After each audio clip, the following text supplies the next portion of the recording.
Olá, bom dia. Cá estamos de novo, voltando depois de um pouquinho de descanso. Mês de fevereiro, começa tudo de novo, será?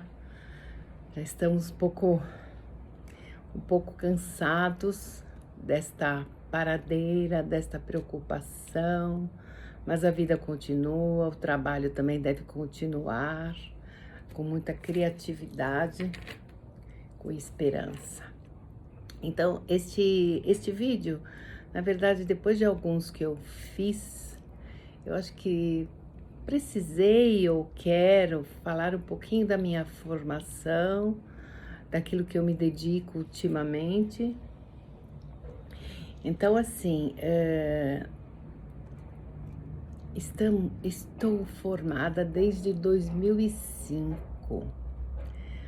Veja que coisa talvez interessante para muitas, ou seja, eu fui para a faculdade com 48 anos de idade, depois de ter sido mãe dedicada, espero, depois de ter tido algo com um trabalho diferente por um pouco de tempo, aí me dediquei a fazer a faculdade de psicologia, a qual sempre falo, foi uma das melhores escolhas que eu fiz na minha vida. Cursei uma parte da Universidade de São Judas, a qual tem uma história, estudei lá desde criança, aqui no bairro da Moca, e depois por contingências, por ter que, na São Judas, ter que estudar à noite, eu não queria largar aqui a minha família, as minhas filhas, na parte da noite, fui para a Universidade de São Marcos.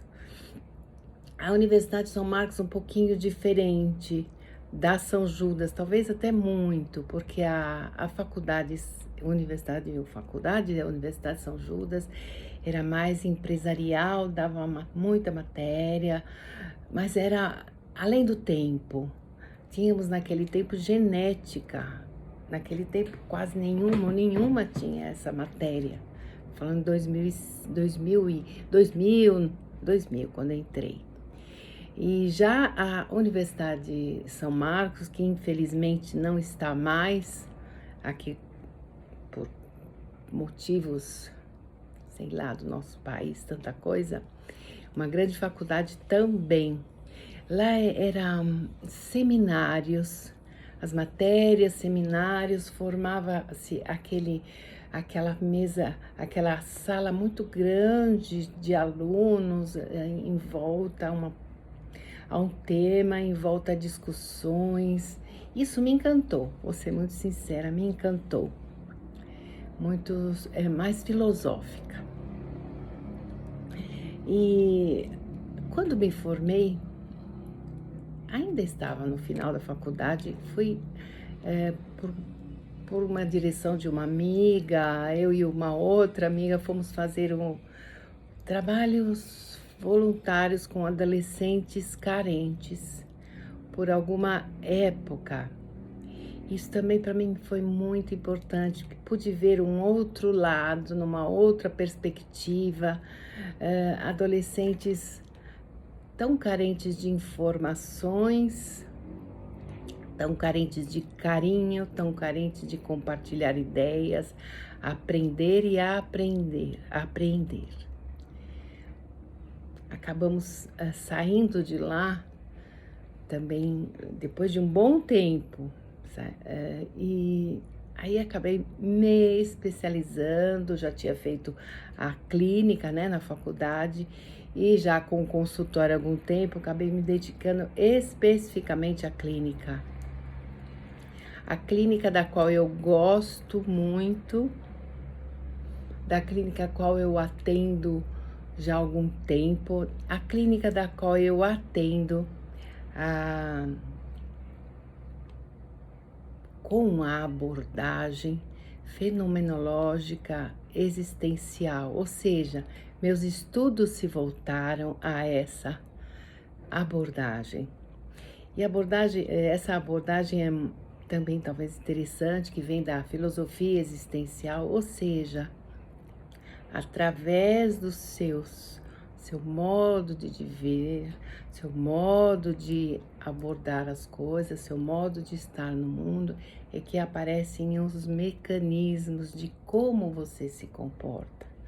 Ou seja, os sofrimentos, as dores, os conflitos, cada um especificamente, cada sujeito tendo sua história. Então, a gente faz aquela leitura delicada, leitura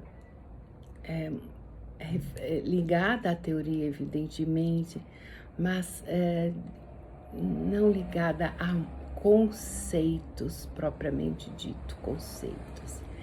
É uma escuta muito delicada e é uma teoria que eu venho estudado, fiz um pouco de especialização, mas não terminei todo o curso de fenomenologia existencial, mas estou sempre em busca da leitura. Mas vocês, para quem viu, quem me acompanhou no Instagram, já percebeu que eu tenho um foco, digamos, um sujeito. Ultimamente tenho me dedicado muito a atender mulheres, a escuta de mulheres. Acabou adolescentes, depois crianças, um período muito interessante, gostei demais. Mas depois, com o tempo passando, alguma coisa aconteceu, o nosso mundo agora contemporâneo, livros que eu comecei a ler, então foi para o lado do sujeito mulher, que é época em que estamos em transição, uma transição bastante aparente, em que se discute muito e que eu tenho muitas coisas a serem faladas, tenho falado, a diferença entre o feminismo e o feminino. Para mim me pega muito algumas coisas assim muito radicais, não é por aí. Portanto, essa dedicação a leituras sobre a mulher. A gente sabe, né, que falando da mulher, a gente tem que buscar na história, no comportamento das mulheres nesta história, que como é que, o que aconteceu, que evolução, como é que ela se postou, como é que foram essas mudanças que inconsciente aparece, que caminhos aparecem, que passadas têm acontecido, que passadas, algo bastante substancioso a se pensar. Então, a gente está percebendo que há uma nova ordem social, como se diz, e é muito interessante, muito importante, eu diria, para mim, como psicóloga clínica, escutar e ouvir essas mulheres, o que elas nos trazem, independente de idade. Tenho atendido mais jovens, ou com a minha idade, mas eu estou achando muito importante esta época, esta era aqui a que estamos vivendo.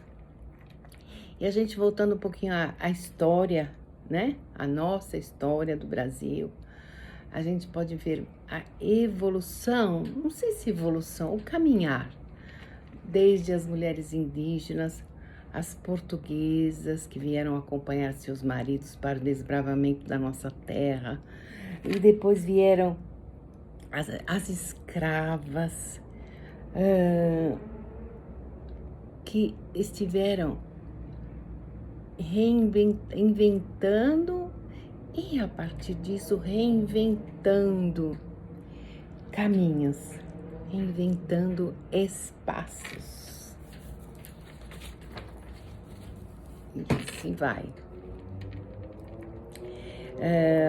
Desde também a gente não pode esquecer as mulheres afrodescendentes, aquelas que cultivavam as terras. A gente pode chegar aí até mais vivencialmente, mais sentimentalmente aos nossos avós, às nossas avós, que começaram a cultivar a terra, ajudar os seus maridos ao crescer, ao plantio, uma coisa tão importante até agora na nossa economia, aliás, primordial e principal. E aí a gente pode também pensar nas mulheres operárias, começo de 1900, já nas fábricas, já criando de uma certa forma a sua independência, o seu ganhar, o seu dinheiro, bem diferente do que foi até então. Então, só enfatizando e para terminar, falando da teoria a qual eu uso, do meu sentido de atender mulheres, da oportunidade da mulher, seja qualquer idade, seja, como eu disse, eu fui para a faculdade com 48 anos, me formando com 52, e sempre digo, foi uma das melhores coisas que eu escolhi, mais difíceis também, muito difícil, porém, sempre é tempo de ressignificar, de ir atrás dos seus desejos, de ter força. Talvez precise de ajuda, um sentido muito forte, uma coragem muito forte, mas sempre é possível. E possível também tentar lidar com os limites, ver mais claro os seus limites, mas sempre é possível.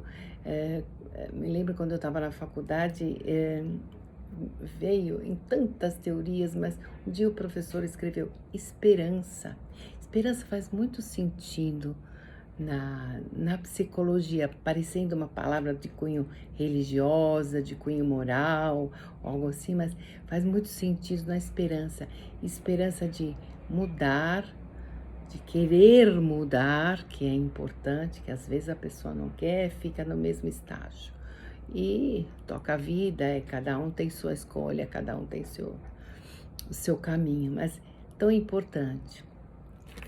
Então, eu talvez hoje, eu pensando aqui o que eu tinha que falar, talvez esse sentido todo, me veio um insight, talvez depois de tantos anos, tanta coisa, mas um insight muito claro. Talvez eu deva essa minha, na maturidade, esse meu foco às mulheres, eu devo à minha mãe. Eu devo à minha mãe, uma mulher simples, que com 13 anos, isso vou falar 1930 e qualquer coisa, ela veio sozinha do interior para São Paulo. Veja que coisa. Então, essa coragem, essa força, essa determinação, depois na sua vida como mãe, como tanta coisa, como mulher mesmo, num sentido geral, me deu essa inspiração. Então, espero que vocês vejam minhas lives. Geralmente eu faço de quinta-feira, baseada sempre em leituras, em estudo, falo de uma linguagem clara, falo de uma linguagem para que chegue a você de uma forma mais sincera, menos dogmática, menos sem alicerces, teórica, mas mais simples, mais vida, mais vivência, mais busca, mais clareza, tá bom?